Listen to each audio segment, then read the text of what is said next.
ಒಂದೆರಡು ಆಕಳ ಸಾಕ್ಕೊಂಡು ಕೃಷಿ ಮಾಡೋಣ ಅಂತ. ಯುವಕರು ITBTಯಲ್ಲಿ ಕೆಲಸ ಮಾಡೋರು ಇವತ್ತಿನ ದಿವಸ ಶನಿವಾರ ರವಿವಾರ ಹೋಗಿ ಕೃಷಿ ಮಾಡಿ ಬರ್ತಾಯಿದ್ದಾರೆ. ಆಮೇಲೆ ಹಳ್ಳಿಗಳಲ್ಲಿ ಈಗ ತುಂಬ ಜನ ಯುವಕರು ಏನೇನೋ ಮಾಡಬೇಕು ಅಂತ ಮುಂದೆ ಬರ್ತಾಯಿದ್ದಾರೆ. ಆದರೆ ಒಂದು ದೊಡ್ಡ ಸಮಸ್ಯೆ ಇರೋದು ಹೆಣ್ಣು ಕೊಡೋದಿಲ್ಲ. ಈ ಸಮಸ್ಯೆಯನ್ನು ನಾವೆಲ್ಲರೂ ಒಪ್ಕೋಬೇಕು.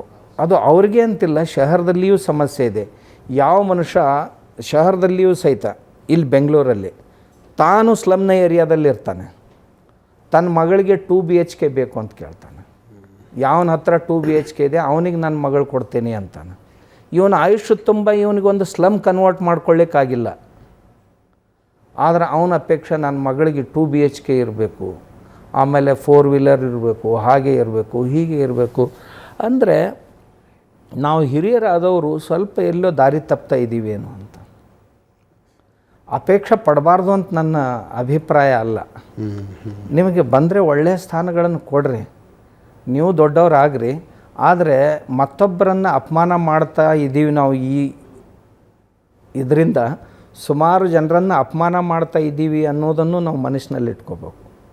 ಈಗ ಒಬ್ಬ ಹುಡುಗ ಅವ್ರ ತಂದೆ ಅವನು ಕಾಲೇಜ್ ಕಲಿಸ್ಬೇಕಾದ್ರೆ ಸುಮಾರು ಲಕ್ಷ ಖರ್ಚು ಮಾಡಿರ್ತಾನೆ. ಮಾಡಿದ ನಂತರ ಅವನಿಗೆ 2 BHK ಒಂದೇ ದಿವಸ ಎಲ್ಲಿ ಕೊಡಲಿಕ್ಕಾಗತ್ತೆ? ಎಲ್ಲೋ ತಪ್ತಾ ಇದೆ ಸಮಾಜ.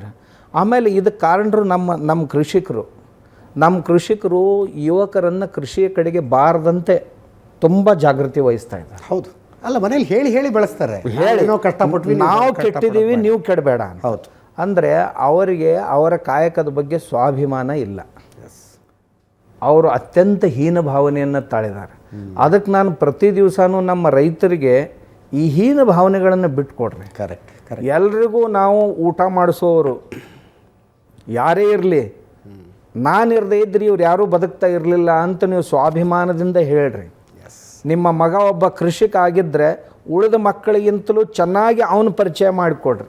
ಇದು ಅಮೂಲಾಗ್ರ ಬದಲಾವಣೆ ಆಗಬೇಕು.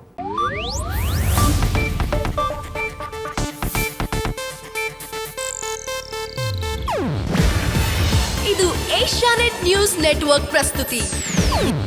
ನೀವು ನೋಡ್ತಿದ್ದೀರಾ ಏಷ್ಯಾನೆಟ್ ಸುವರ್ಣ ನ್ಯೂಸ್.